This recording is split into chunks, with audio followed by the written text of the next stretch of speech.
Hey everyone, Ken Wilson with Sureway Residential Property Management. You know, we manage over 500 homes in New Jersey and Pennsylvania. I wanted to talk to you today, if you're managing your own rental home on your own, about the cost of losing a good tenant. It's so critical, once you have a good tenant, to keep them in the property long term.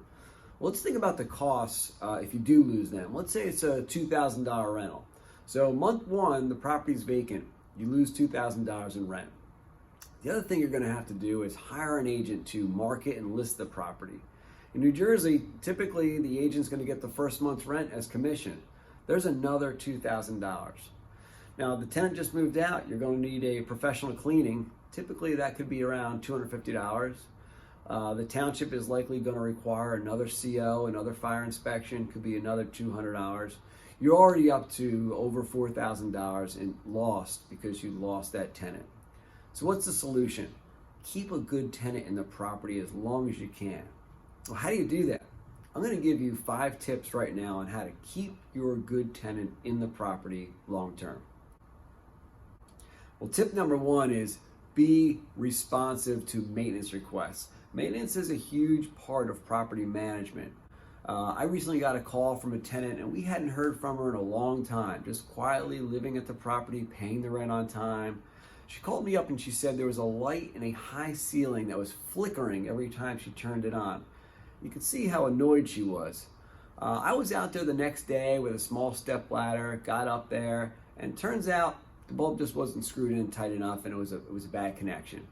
But the tenant was so appreciative that we responded quickly and were out there the next day. That's a tenant that when their lease is up, they're likely going to renew. We had another tenant over the winter in January. It was cold. The call came in at night and the furnace had stopped working. We were not able to get a tech out there that night, but we were able to get a tech out there to put some space heaters in the property. And again, there's a tenant that's going to remember that type of responsiveness and good service when it comes to the lease renewal. Both those tenants ended up renewing for another year. The second tip I want to give you is first impressions mean a lot. We are always at the property the day the tenant moves in. It's stressful for the property. Have you ever moved into a new home? The first day, there's a lot going on. Just being there sends a great message to the new tenant that we want to be partners with them for the long term. We want to have them stay in the property as long as possible. You're there to give them a quick tour of the property, show them where the recycling cans are, let them know where the mailbox is, let them know some of the rules if it's an HOA. Give them some tips on some local restaurants. Maybe bring a gift, a box of K-Cups or a case of water. These things will go a long way as a first impression with that tenant, and when it's time to renew, they'll likely keep renewing and staying in the property. Number three is we do a lot of preventative maintenance for the owners of the properties we manage, and the biggest example is furnace filters. I'm a big fan of changing furnace filters regularly. If you ask any HVAC guy, it's one of the number 1 things you can do to avoid trouble down the line. So what do? We'll reach out to our tenants periodically. I've had many either phone calls or even a video call with a tenant to walk them through how to change the furnace filter. It's in their best interest to avoid trouble with their air conditioning or heater down the line, and it helps our owners as well. Number 4, be accessible. Tenants will sometimes have questions, and we don't always have a solution, but we can help. Just thinking off the top of my head, some of the questions I've gotten in the last 2-3 weeks from tenants. Can you help me understand my water bill? I can't seem to figure out how to get the pool passes for my HOA pool. The dog next door is barking a little bit at night. Is there anything you can do for me? Again, the key is being accessible to the tenant. We want the tenant to know at renewal time that when they lease this property and it's managed, in this case by us, if they have a question, they call someone, we're here to answer that call and we'll try to find solutions for them. Okay, we're ready for our final tip, number 5.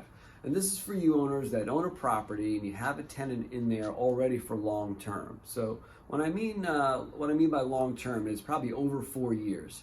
And the tip is you may need to make some improvements to that property to make sure that tenant stays there even longer. So what kind of improvements are we talking about? Could be new paint, new carpet, could be something just like a new appliance, maybe a new dishwasher. Is there a cost to these things? Sure. For a 1,200 square foot property to paint the whole thing might be $2,000. A dishwasher installed might be $500. But again, you've got to keep in mind the costs if that tenant decides to leave. They've been there 4 or 5 years, dishwasher's a little dated, the carpet is looking a little rough. If they leave, it could cost you again maybe $4,000, even $5,000. So it's a good investment to periodically put a little bit of improvements and send a message to that tenant that you care about them, you care about the property, and you want them to stay long term. You know, again, we manage several hundred properties in and around New Jersey. If you're managing your property yourself, feel free to call me. We're happy to answer a quick question, even if you're not using us. If you think you need help with managing a rental property, of course, reach out. We'd love to talk to you.